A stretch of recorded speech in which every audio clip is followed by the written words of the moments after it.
Kita siapkan hati kita untuk menerima firman Tuhan.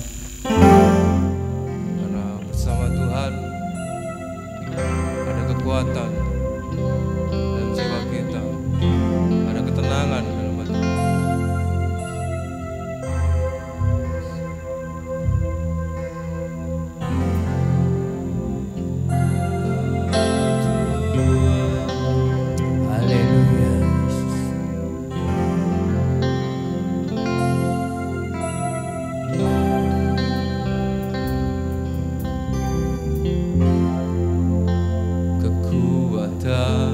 Di jiwaku,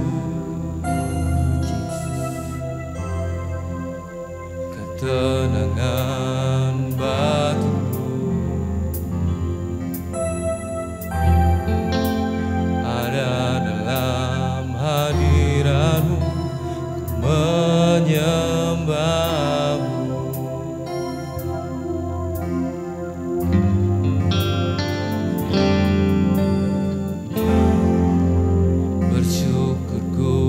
Kepadamu,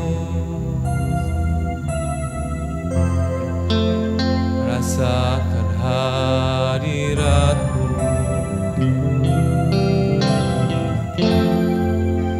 takkan ku melepaskan cahaya bagiku, mengiringmu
ku serahkan padamu. Harapanku hanya di dalam-Mu, ku kan teguh bersama-Mu Tuhan. Jadikanku bencanamu untuk memuliakan-Mu. Saya serahkan pada-Mu ya.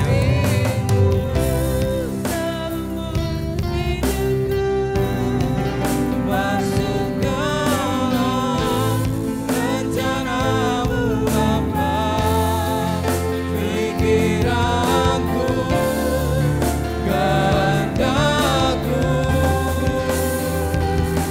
ku serahkan padamu. Harapanku hanya di dalam-Mu, ku kan teguh bersama-Mu Tuhan.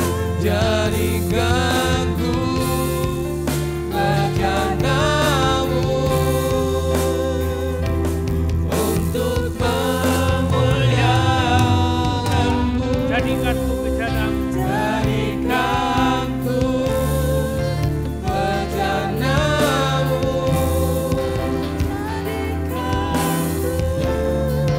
Bencanamu.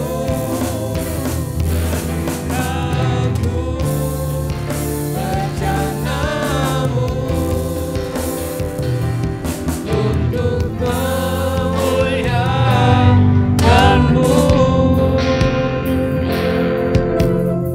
Jadikan kami Tuhan bencana-bencanamu untuk memuliakan hati-Mu Tuhan, bukan untuk kehidupan kami, agar kehidupan kami berkenan bagi Engkau Tuhan. Untuk itu Tuhan, kami mau buka telinga, buka pikiran, dan buka hati kami untuk menerima firman-Mu Tuhan. Urapi setiap kami Tuhan, jamah kami setiap Roh Kudus, dan tuntun kami Tuhan sebagai gembala kami. Terima kasih Tuhan, hanya di dalam nama Tuhan Yesus kami berdoa. Amin. Shalom Bapak Ibu Saudara. Puji Tuhan, kita boleh bersama-sama beribadah. Baik, tema firman Tuhan pagi hari ini adalah tentang Bride of Eden,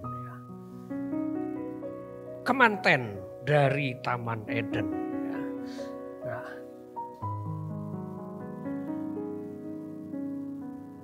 oke, pengalaman adalah guru terbaik, ya. Tetapi pengalaman orang lain adalah guru yang paling bijak. Ya. Jadi kita akan belajar dari kisah rumah tangga di Eden ini. Dan kita tidak perlu mengalami kesalahan-kesalahan mereka. Makanya kita bilang pengalaman orang lain itu guru paling bijak. Ya, karena kita tidak perlu terjebak, tidak perlu mengalami kejadian-kejadian buruk akibat keputusan yang salah. Nah, kita akan belajar dari keluarga pertama atau pengantin pertama ini, yaitu keluarga Adam dan Hawa. Ya. Awal mula kehancuran. Ya. Keluarga ini hancur. Walaupun hancurnya bukan perceraian, ya, bukan perpisahan, tetapi hancurnya adalah rusaknya seluruh dunia ini. Nah, kehancuran ini bukan disebabkan oleh dosa, Bapak Ibu Saudara. Karena dosa itu bukan sebab, dosa itu akibat.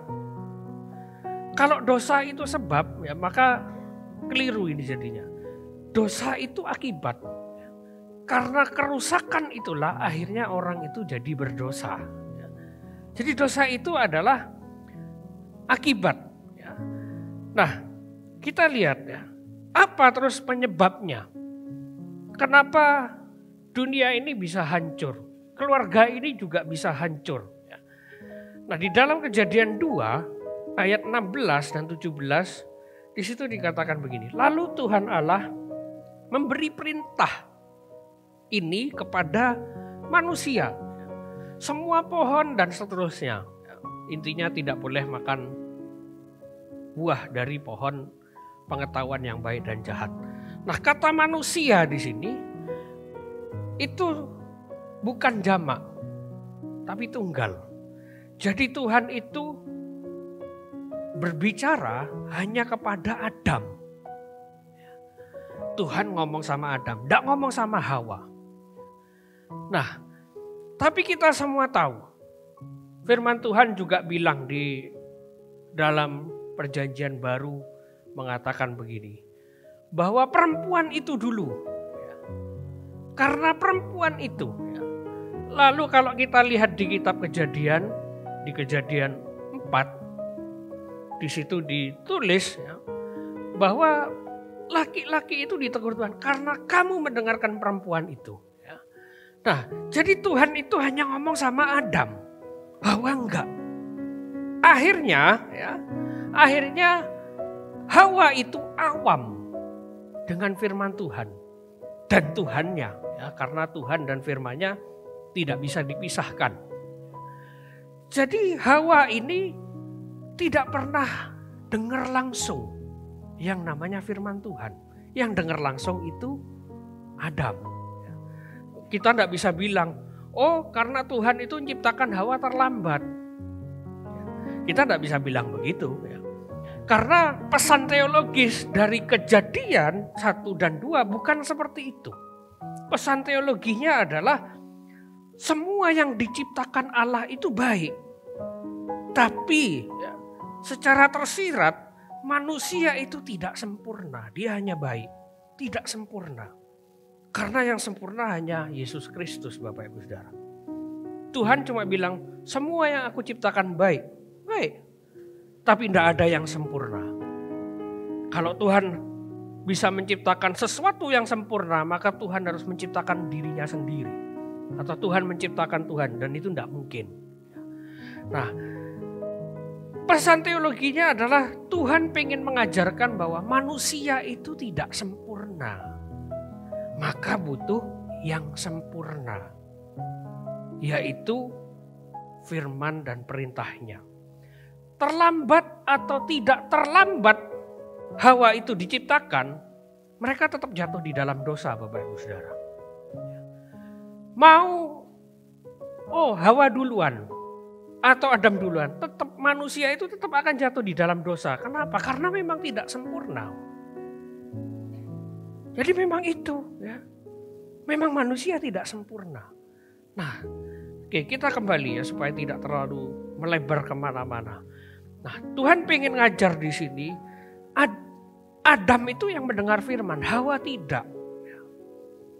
Jadi di sini Tuhan pengen ngajar bahwa kalau kita tidak mendengar firman Tuhan secara langsung atau membaca firman Tuhan secara langsung berdasarkan katanya dan katanya, wah ini bahaya Bapak Ibu Saudara. Berita yang baik, berita bagus ini, cuma karena katanya orang, wah ini sampai ujung bisa jadi tidak bagus Bapak Ibu Saudara. Berita bagus bisa jadi hoak Bapak Ibu Saudara. Gara-gara yang ngomong, gitu ya. Firman Tuhan juga sama aja. Makanya kita harus baca, gak boleh awam. Baca sendiri, dengarkan sendiri, dalami sendiri. Supaya kita tidak awam. Karena kalau kita berdasarkan katanya, dan katanya, wah ini imannya iman katanya nanti gitu ya. Katanya Kristen gitu ya. Lah kok begini ya. Akhirnya begitulah imannya. Termasuk orang yang di depan ini. Bapak Ibu juga harus punya dasar sendiri. Supaya tidak gampang dibelokkan. Nah, Hawa tidak mendengar firman secara langsung. Dia hanya mendengar dari Adam. Artinya dia tidak punya pengalaman pribadi sama Tuhan. Tidak ada pengalaman pribadi. Orang yang dengar langsung pun belum tentu Bapak Ibu Saudara punya pengalaman pribadi karena hanya mendengar dengan telinganya, gitu ya. Tidak mendengar dengan hatinya, tidak mendengar dengan pikirannya. Apalagi yang katanya orang, gitu ya. Sehingga orang yang awam dengan Tuhan dan firman-Nya ini akan gampang tergoda. Gampang jatuh. Karena cuma katanya orang. Jadi Bapak Ibu Saudara yang pasangan suami istri, gantian ibadah. Yang ngasuh anak, yang sibuk dalam pekerjaan gantian. Usahakan keduanya sama-sama dengar. Supaya apa? Supaya punya pengalaman sama Tuhan. Kalau enggak gantian, satunya dengar, satunya enggak dengar, Bapak Ibu Saudara. Ya kisahnya seperti Adam dan Hawa ini. Yang dengar dua-duanya aja bisa jatuh, apalagi hanya satu, Bapak Ibu Saudara.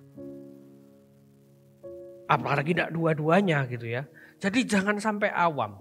Jangan sampai sia-siakan kesempatan. Biasanya yang ke gereja kadang-kadang cuman bapaknya aja, ibunya di rumah aja ngurus anak gitu ya. Jangan Bapak Ibu Saudara. Malah kejadiannya kayak Hawa ini gitu. Nanti kita yang laki-laki diperdaya ya sama kata-kata perempuannya, ini yang bahaya gitu ya. Dan sebaliknya sebenarnya sama aja gitu ya, mau perempuannya mau laki-laki sama aja. Nah, Adam ini juga punya kesalahan. Kesalahannya berbeda ya. Dia bukan awam dengan firman Tuhan, bukan dia tidak dengar firman Tuhan, tapi dia membuang otoritas Tuhan di dalam dirinya. Kesalahan Adam adalah mendengarkan perempuan ini. Jadi bapak-bapak jangan dengarkan perempuan gitu ya. Enggak ya, bukan begitu ya. Padahal Adam ini sudah mendengarkan firman Tuhan. Loh, sudah dengar firman Tuhan, tapi yang didengarkan manusia yang lain, jangan perempuan. Nanti saya salah ini ya, dirujak ibu-ibu ini. Mendengarkan manusia yang lain gitu ya. Sama aja, perempuan juga sama, kalau itu dibalik juga pasti jatuh gitu ya.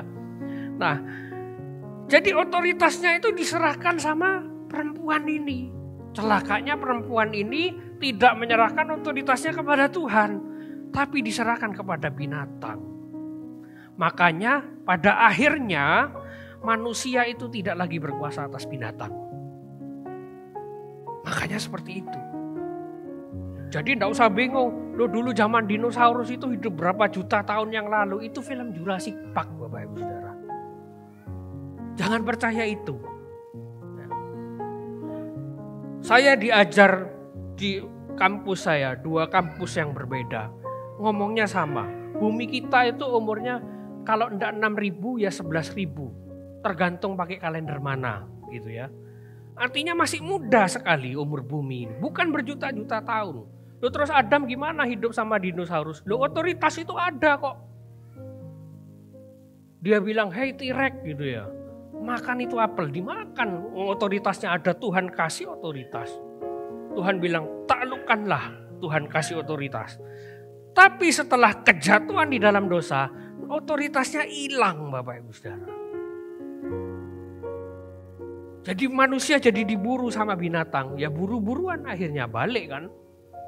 Makanya ada gambar di dalam gua-gua manusia memburu binatang dinosaurus gitu ya. Ya setelah kejatuhan dalam dosa itu. Jadi bukan berjuta-juta tahun, ini keliru gitu ya. Nah kita balik sini. Otoritasnya dibuang. Jadi sebagai seorang kepala keluarga tidak boleh menyerahkan otoritasnya kepada siapapun. Loh, berarti tidak usah dengarkan istri. Loh boleh, masalahnya istri yang kayak gimana? Kalau istrinya menyerahkan otoritasnya sama iblis ya jangan gitu ya. Apalagi istri menyerahkan otoritas sama grup-grup WA ibu-ibu. Nah ini bahaya nih Bapak Ibu. Tetap otoritas tertingginya itu firman Allah. Makanya dua-duanya harus dengar Bapak Ibu Saudara. Kalau salah satunya yang dengar ini bahaya. Karena pasti terpengaruh. Pergaulan yang buruk merusak kebiasaan yang baik. Sama pernikahan yang buruk merusak Kebiasaan yang baik sama aja gitu ya. Pergaulan aja merusak, apalagi pernikahan Bapak Ibu Saudara. Banyak kan orang bilang mau menikah itu tinggal pilih nanti. Mau jadi surga atau neraka itu seumur hidup gitu kan. Ya tergantung pernikahannya bagaimana. Ya. Makanya ada pepatah Cina, ya saya tidak bisa baca ini. Cuma taunya situng ini, tahu Bapak Ibu Saudara, situng ya satu gitu, tidak tahu bahasa Cintanya apa. Intinya begini, ya, artinya aja gitu ya. Pasangan suami istri seharusnya seperti burung di hutan yang sama. Ketika ada bencana datang, keduanya terbang bersama-sama, tidak ditinggal Bapak Ibu Saudara. Ya. Artinya pokoknya begitu. Kita terima aja dengan iman pokoknya. Artinya apa saya tidak tahu. Terima aja dengan iman. Ya. Intinya harus sama-sama, jangan sendiri-sendiri. Satu nggak dengar, satunya dengar, satunya selamat, satunya nggak selamat. Gimana Bapak Ibu Saudara? Kan jadi kacau gitu ya. Makanya dua-duanya harus dengar. Nggak boleh salah satu. Nah, yang jomblo-jomblo gimana? Yang belum menikah gimana? Cari pasangan yang sejak sebelum menikah dia sudah harus mau dengar firman Tuhan. Lah kalau belum nikah aja ndak mau, lah bagaimana? Otoritas yang lebih tinggi aja dia ndak dengerin gitu loh. Apalagi otoritas cuman manusia, wah jangan harap Bapak Ibu Saudara. Yang lebih tinggi aja ndak didengerin gitu. Apalagi hanya kita manusia biasa, ndak akan didengar Bapak Ibu Saudara. Bukan hanya mendengar tetapi mengabulkan apa yang firman Tuhan katakan. Bagaimana ceritanya orang bisa menghargai perkataan orang lain kalau perkataan Tuhannya saja tidak didengar? Susah Bapak Ibu Saudara. Jadi otoritasnya sudah dia tabrak duluan. Jangan harap gitu ya. Dia punya penundukan diri. Jangan harap apa yang kita katakan akan didengar. Terutama perempuan. Ya, karena perempuan ini sebagai penolong. Ya, sebagai yang suka ngerem kadang-kadang gitu ya. Nah, kalau remnya aja blong Bapak Ibu, wah tobruk semua gitu ya. Ini bahaya ya. Nah, bagian berikutnya adalah pertobatan. Jadi Adam dan Hawa ini setelah jatuh di dalam dosa, mereka juga bertobat. Ketika mereka punya anak pertama, Kain. Di dalam Kejadian 4 ayat 1 dibilang begini, yang bawahnya. Aku telah mendapat seorang anak laki-laki dengan pertolongan Tuhan. Jadi dicatat di situ Hawa itu bersyukur. Padahal yang namanya melahirkan itu proses yang normal. Biasa-biasa aja.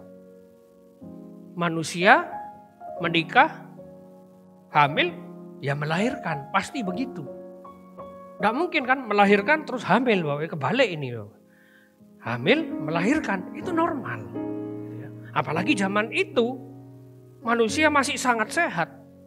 Masih seger buger gitu ya.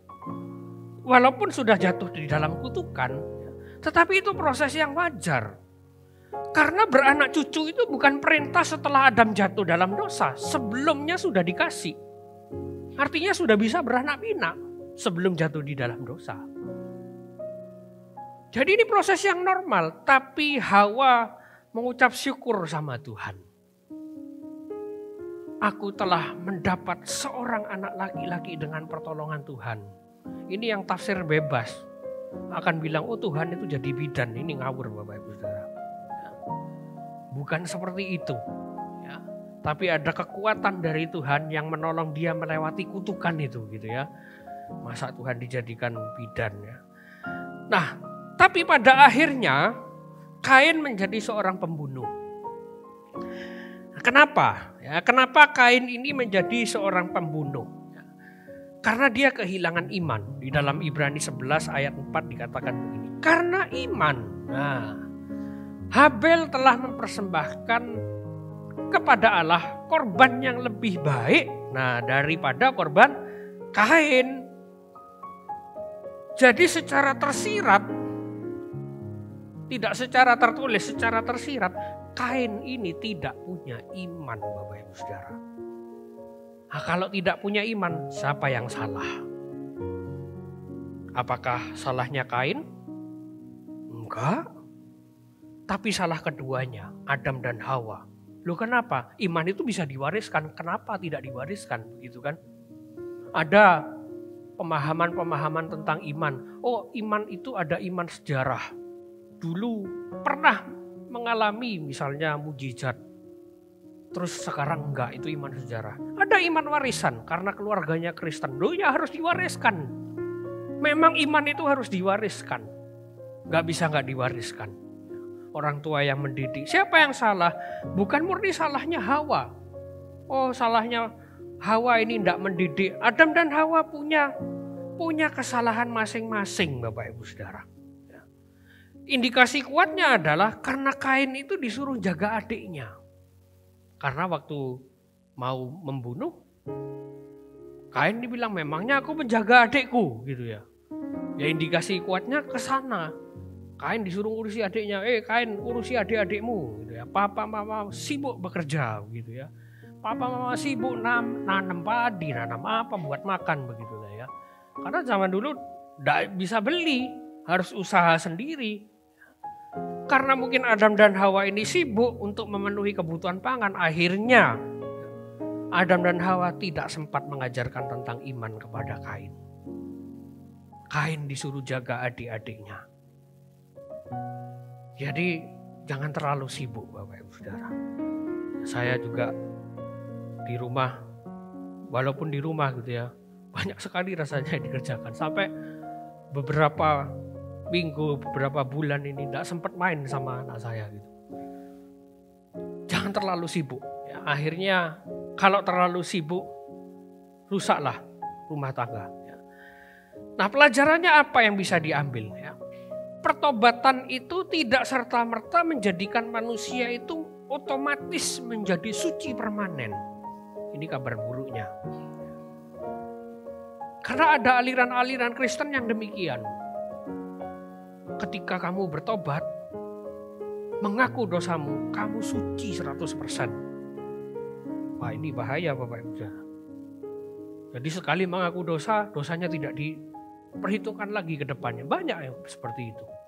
Hyper grace, hyper Calvinis, macam-macam ya, ajaran-ajarannya.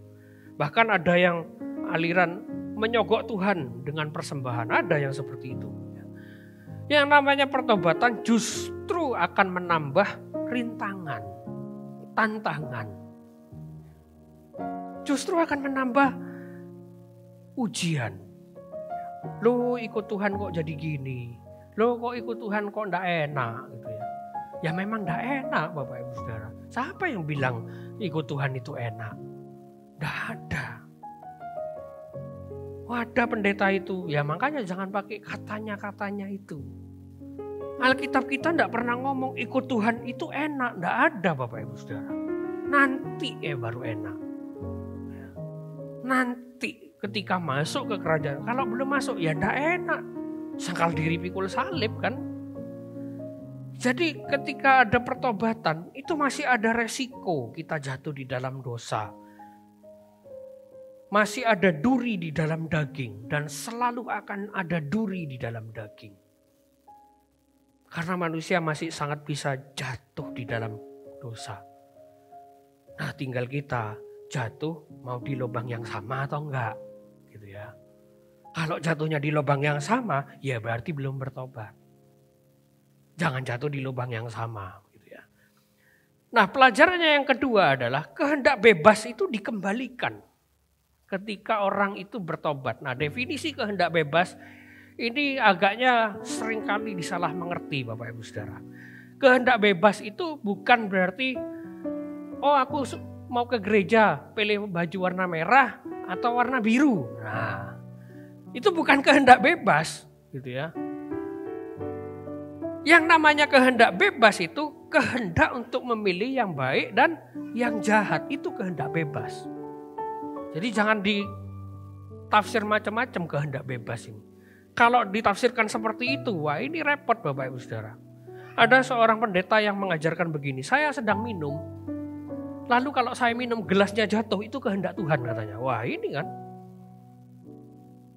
bayangin gelas jatuh, kehendak Tuhan Bapak Ibu Saudara. Masa Tuhan itu ngurusi gelas jatuh Bapak Ibu Saudara?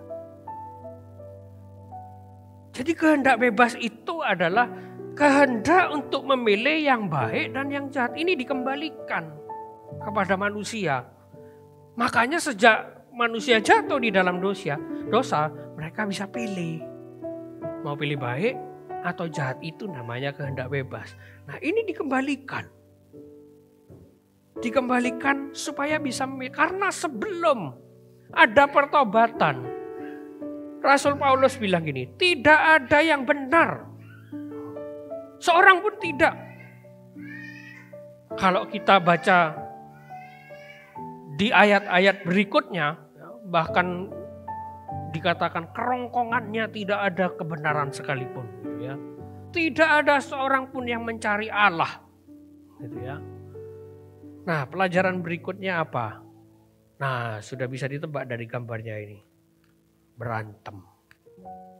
Saling menyalahkan. Oh ini salahmu ini gitu ya pasangan suami istri. Oh ini salahmu ini. Kalau ada yang tidak beres dalam hal apapun termasuk urusan anak, urusan rumah tangga, pasti yang salah kedua-duanya. Oh dia selingkuh, ya pasti salah kedua-duanya. Tidak mungkin tidak salah, pasti ada salahnya. Sudah banyak kesaksian pasangan selingkuh. Karena apa? Karena tidak diperlakukan urusan sepele Bapak Ibu Saudara. Cuma perkara-perkara yang kecil. Pulang aku tidak pernah disenyumi katanya. Ke Indomaret aja disenyumi gitu ya. Masa pulang ke rumah tidak disenyumi? Banyak Bapak Ibu masalah kayak gitu. Cerai. Ada orang mau cerai dulu. Saya pernah cerita.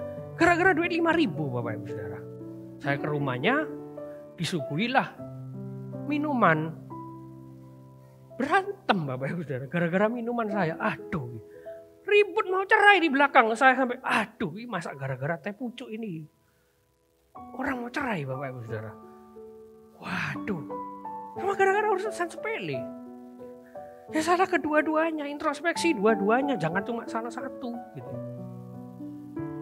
Termasuk urusan anak. Ada yang bilang begini, anak itu ya, kalau pinter itu dari ibunya, ya kan? Loh banyak istri saya juga bilang begitu dulu Bapak Ibu Saudara. Anak kalau pinter itu hasil didikan ibunya. Saya tanya balik, terus kalau bodoh anakmu juga? Ketawa dia Bapak Ibu Saudara.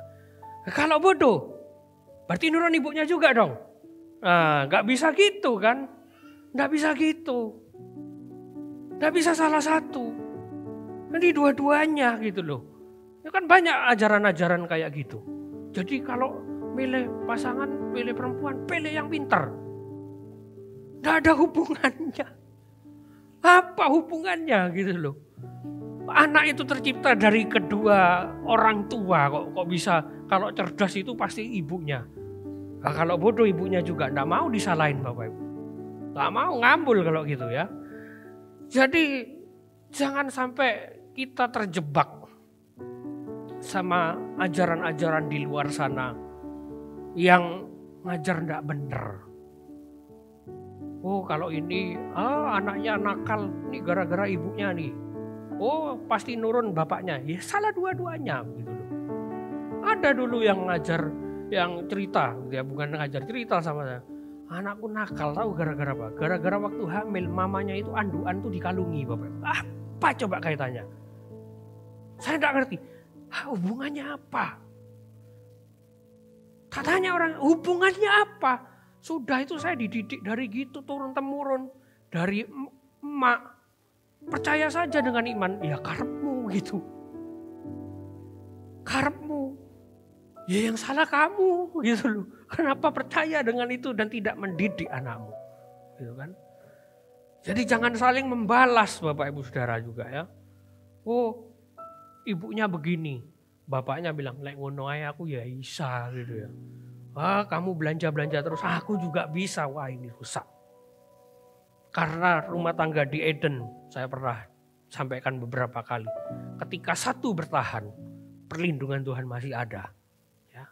Ketika Hawa makan buah itu, matanya, kedua mata dari dua orang itu belum melihat mereka telanjang. Tapi setelah keduanya makan, baru mereka sadar kalau mereka telanjang. Artinya kalau satunya salah, satunya harus bertahan. Perlindungan Tuhan masih ada. Walaupun pada akhirnya jatuh juga Bapak Ibu Saudara. Tidak akan kuat bertahan sendirian. Harus dua-duanya. Jadi gimana kalau pasangannya tidak mau ke gereja? Ya terserah pakai cara masing-masing gitu ya. Mau tidurnya tengkurap kayak mau tidak usah dimasain, terserah. Itu urusan rumah tangga masing-masing Bapak Ibu Saudara. Saya hanya menyampaikan idealnya. Di firman Tuhan itu begitu gitu ya. Terserah Bapak Ibu Saudara pakai cara yang kreatif, cara-cara yang memuliakan Tuhan gitu ya.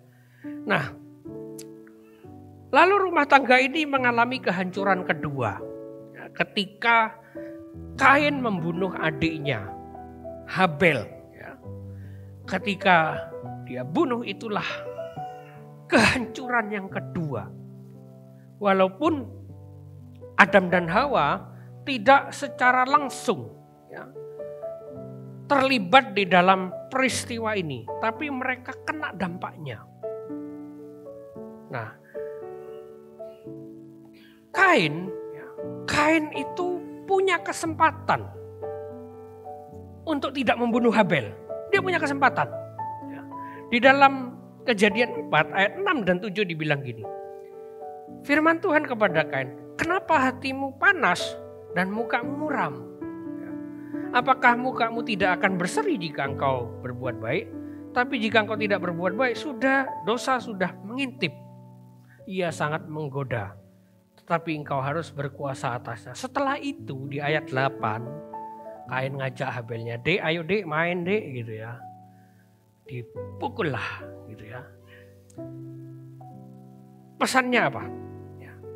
Pesannya adalah mendengar firman Tuhan itu sangat penting.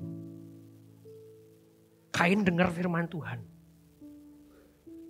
Tapi pada akhirnya dia tetap membunuh juga.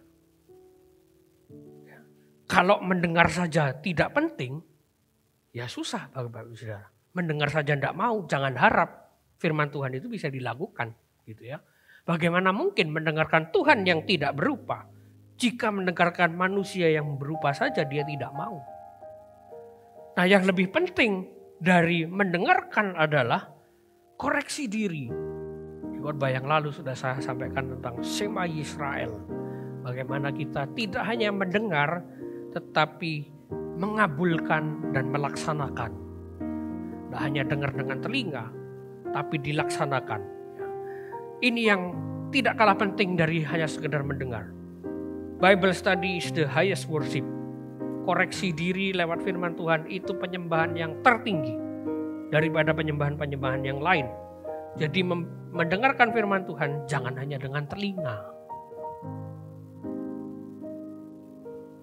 Karena hanya mempertobatkan tubuh jasmani saja akhirnya jadi orang munafik. Dan akhirnya jadi orang munafik karena hanya mendengar dengan telinga.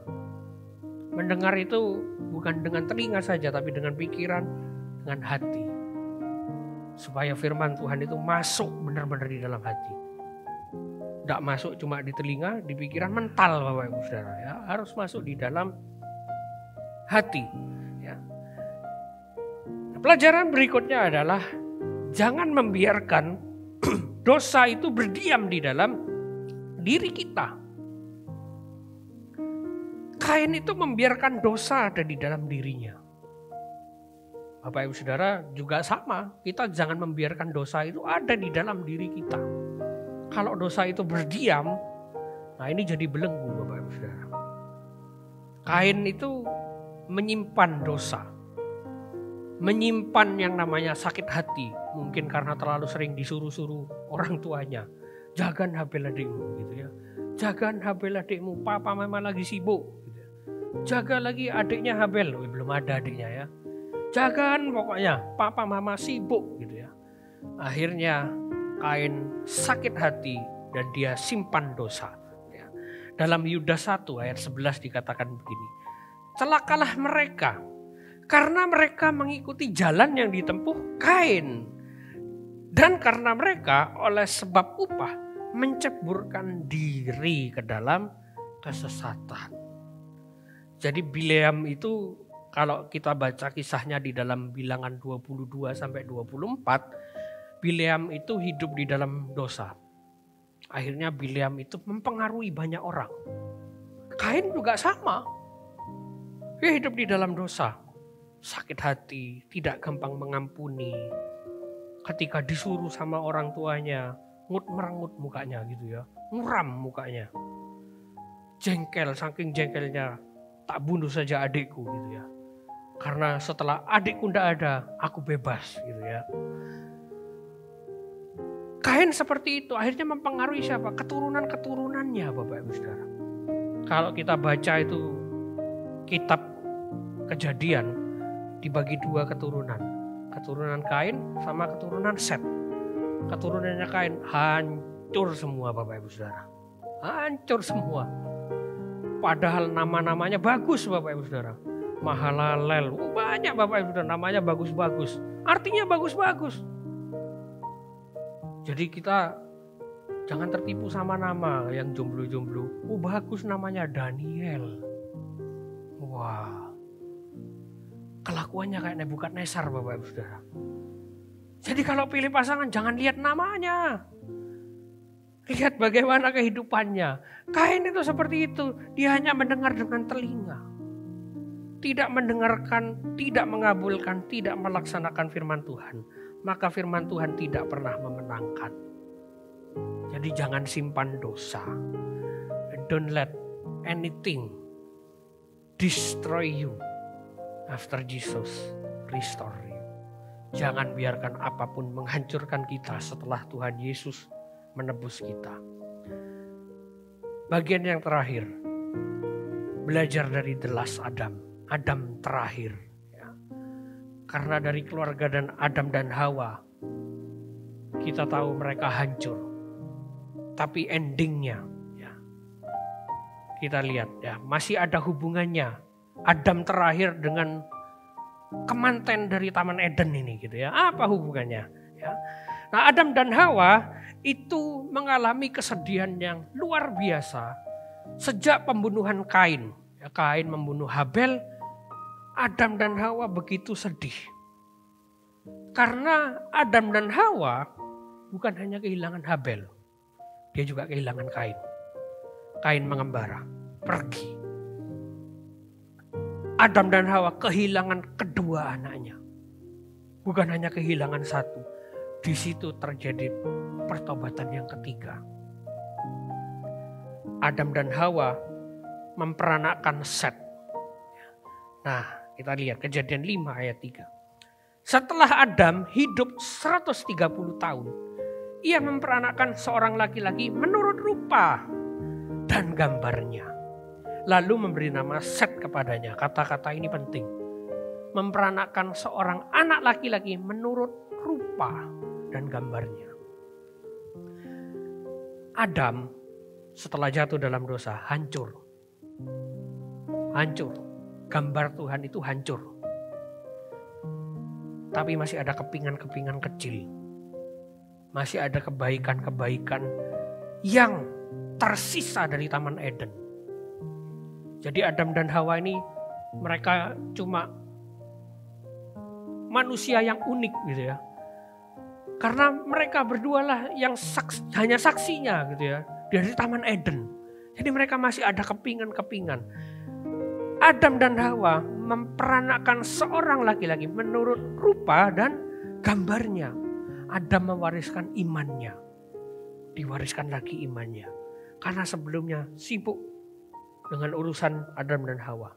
Sebelumnya gagal karena tidak mewariskan tidak mewariskan iman gitu ya. Adam dan Hawa bertobat. Jadi kelahiran Set ini adalah jejak antusiasme Tuhan untuk memastikan keturunan perempuan dari Kejadian 3 ayat 15. Tuhan antusias. Kalau pada saat ini Adam tidak punya komitmen untuk memperanakkan seorang anak menurut rupa dan gambarnya, Tuhan tidak akan kasih keturunan. Tidak akan dikasih, walaupun sehatnya kayak apa, tidak akan dikasih. Tapi karena Adam punya komitmen, Tuhan kasih. Maka Kejadian 3 ayat 15 ini jadi dasar ketika Adam dan Hawa punya anak Set. Itu adalah antusiasme Tuhan. Aku akan mengadakan, Tuhan terlibat aktif gitu ya, di dalam kelahirannya Set. Nah, tetapi ya, ini kan benih manusia. Ya. Set ini benih manusia. Set keturunan-keturunannya sampai Abraham, Nuh, Ishak, Yakub, dan seterusnya sampai kepada Daud, semua kena benih manusia. Maksudnya perkawinan antara laki-laki dan perempuan. Tapi Adam terakhir tidak pakai benih manusia. Allah harus pakai benih yang lain. Dia tidak mau pakai benih manusia. Kenapa? Keturunan-keturunan Set juga tidak sempurna. Tidak bisa sempurna. Bahkan banyak keturunan-keturunan Set itu yang juga hancur. Kalau kita lihat Matius 1, silsilahnya Tuhan Yesus gitu ya. Kalau kita baca itu ada yang dilompati Bapak Ibu Saudara. Tidak ditulis itu, kakeknya yang ditulis, langsung cucunya. Kenapa bapaknya tidak ditulis? Karena bapaknya menyimpang. Banyak kejadian seperti itu. Silsilahnya, makanya Bapak Ibu kalau baca Alkitab, baca silsilah, itu menarik ceritanya. Kadang kan malas kita, apa ini memperanakan ini tidak penting. Oh jangan salah, itu penting. Ya, karena di situ kita tahu, kalau tidak tahu keturunannya siapa kan repot Bapak Ibu Saudara. Ayo hari ini, kamu anaknya siapa? Embu tidak tahu. Nah, bingung, ayo nggak bingung gimana? Bingung, cari kan mana orang tua saya begitu kan. Zaman dulu itu penting Bapak, pesan-pesannya banyak sekali. Ya. Nah, Yesus ini disebut keturunan perempuan. Kenapa tidak disebut keturunan laki-laki dan perempuan? Karena dia dikandung dari benih yang lain, yaitu benih Roh Kudus. Tuhan mau pakai benih yang lain. Maka dari Adam yang pertama sama Adam yang terakhir itu sangat jauh perbedaannya. 1 Korintus 15 ayat 45 mencatat demikian. Seperti ada tertulis, manusia pertama, Adam, menjadi makhluk yang hidup. Tetapi Adam yang akhir menjadi roh yang menghidupkan. Coba tanyakan di dalam hatimu. Aku ini apa? Apakah cuma makhluk hidup yang cuma menjalani hidup? Pokoknya hidup. Kita tidak hidup di dalam roh yang menghidupkan. Adam yang terakhir, dia adalah roh yang menghidupkan. Jadi hiduplah oleh roh. Hiduplah oleh Roh Kudus. Kalau Tuhan izinkan di lain waktu kita akan bahas bagaimana hidup oleh Roh Kudus. Tapi pada intinya adalah mau sehebat apapun kita menjaga diri kita dan keluarga kita, sia-sia tanpa Roh Kudus. Saya yakin Bapak Ibu Saudara sudah banyak mengerti bagaimana hidup oleh roh. Hiduplah oleh roh. Sekuat apapun kita menjaga diri kita supaya tidak hancur, supaya tidak jatuh, supaya tidak terpuruk di dalam dosa. Sia-sia tanpa dosa. Roma 5 ayat 12 dan 1 Korintus 15 ayat 45 saya rangkum begini. Sin came through family. Dosa itu datang lewat keluarga. Sejak awal begitu.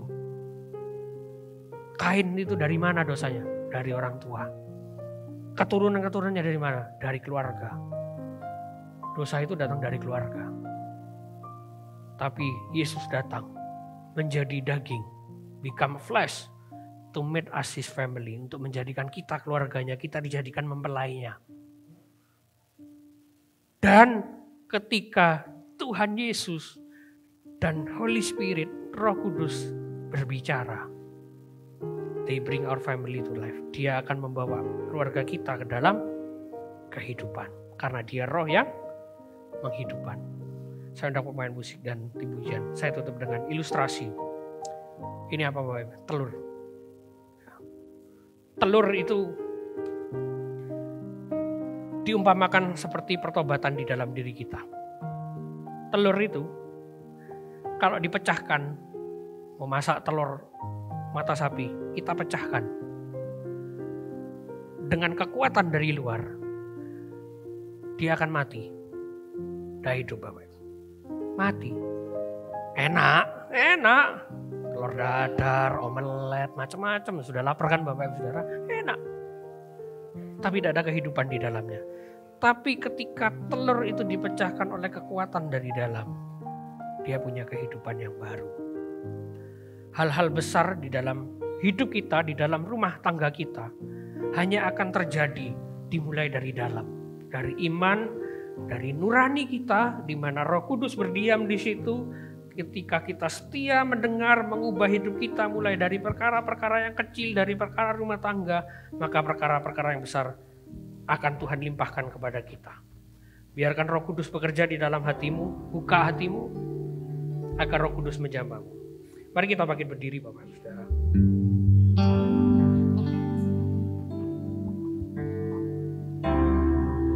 Kita nyanyikan. Bersatu dalam kasih, bersama melayani dan saling mengampuni, dan saling mengampuni. Ini doa kami, ini rindu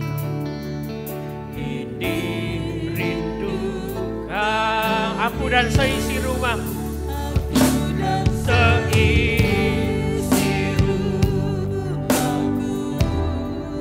memuji dan memuliakanmu, penebusku, penyelamatku, penolong dalam hidupku. Aku dan seisi rumahku, aku dan seisi rumah, mengangkat tangan mengandalkanmu, bersatu hati mengasihimu, melayani Tuhan.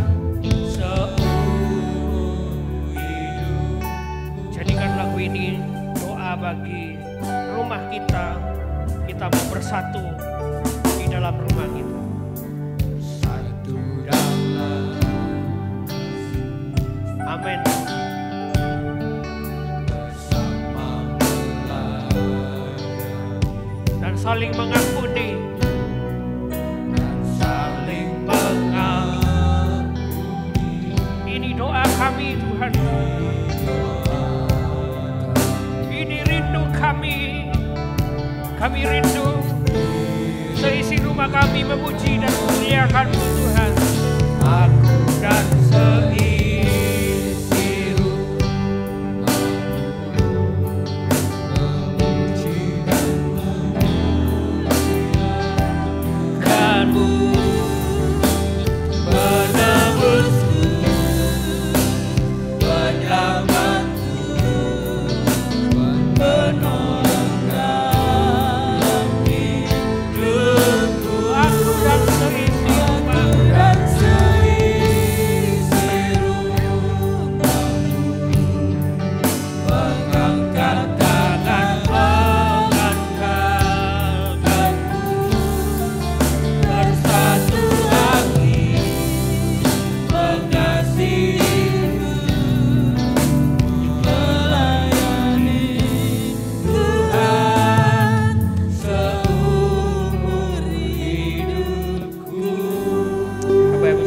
kita sudah belajar dari firman Tuhan.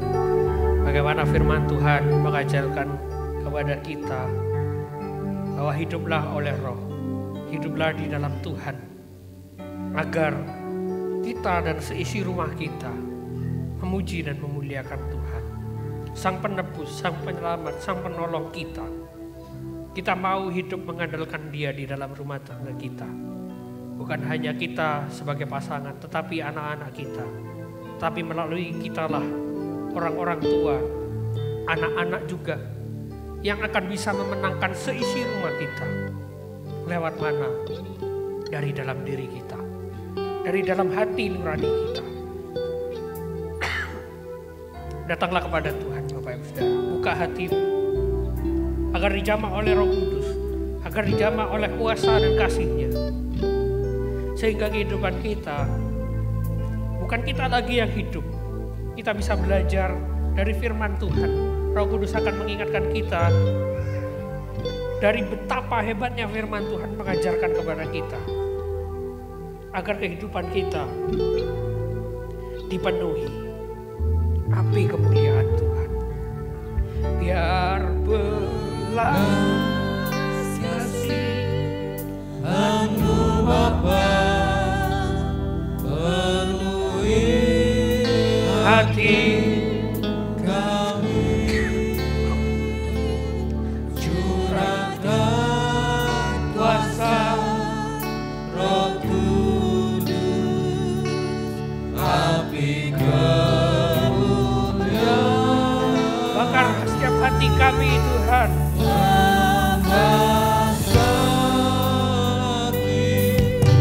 Yang rindu untuk melayani sampai seluruh negeri ini, sampai seluruh negeri, sampai seisi rumah kami, sampai seisi rumah kami dipenuhi api kemuliaan Tuhan. api kemuliaan. Serahkan belas kasihan Tuhan kepada kami dan keluarga kami Tuhan. Belas kasih Anu Bapa penuhi hati kami, curahkan kuasa Roh Kudus, api kemuliaan,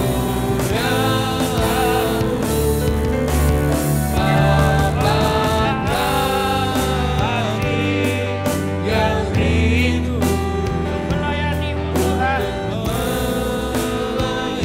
melalui keluarga kami Tuhan. sampai seluruh negeri, Sampai seisi rumah kami Tuhan. seisi rumah kami Dipenuhi penuhi api kemuliaan, sampai seisi rumah kami Tuhan. Oh, penuhi kami Tuhan. sampai seisi rumah kami, Sampai seisi rumah kami Tuhan. seisi rumah kami Dipenuhi dipenuhi api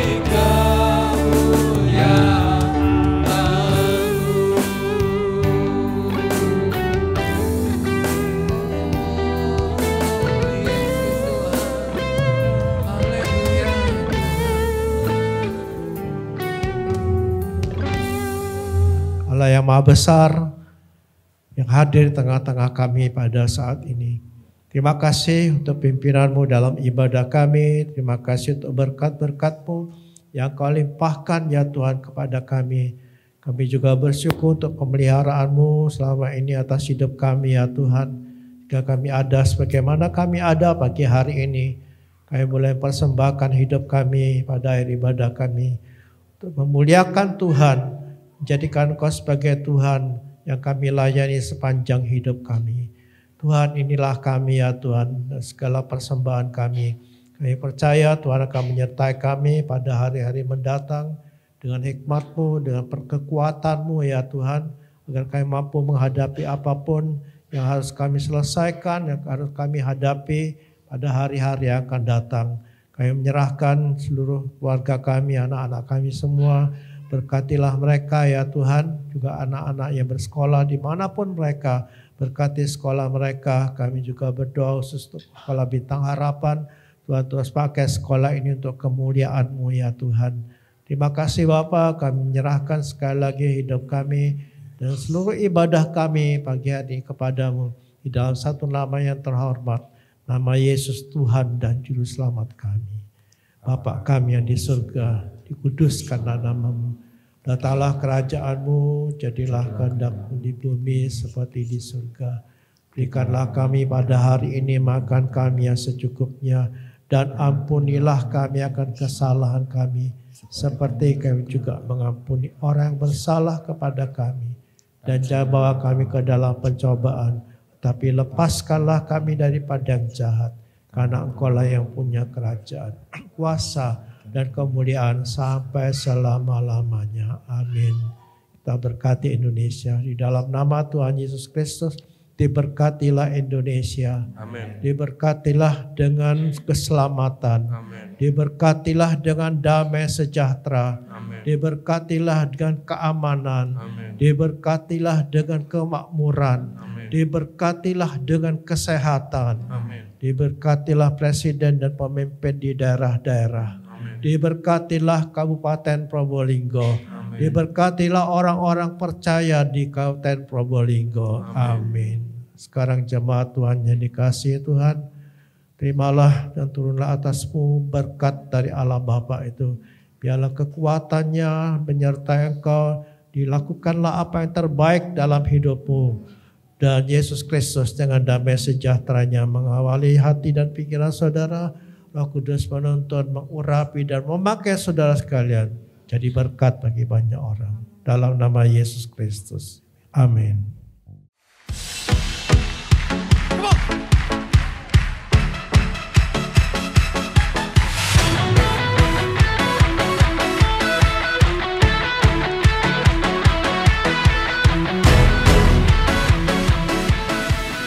Terima kasih kepada jemaat GBI Anugerah atas donasinya dan juga pihak Om Wan atas donasinya juga vendor kali ini, dan terima kasih semua, dan semoga ini berbagi ini jadi berkat bagi semua dan biar kita bisa juga berkat. Terima kasih juga para pekerja juga yang bantu, yang jadi semua berkat juga, sama tahu juga semua tidak memberkati. Terima kasih. Mungkin itu.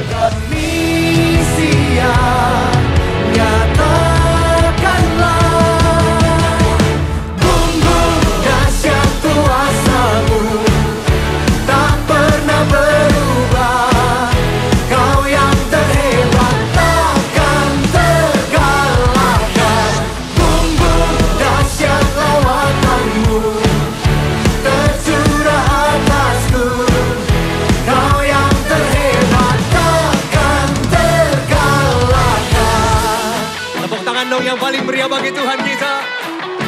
Roh-Mu bekerja di dalam kami. Bila Roh-Mu bekerja,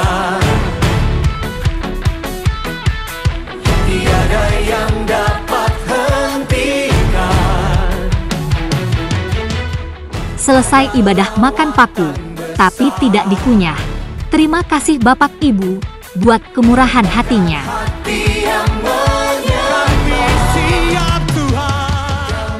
Warta Jemaat.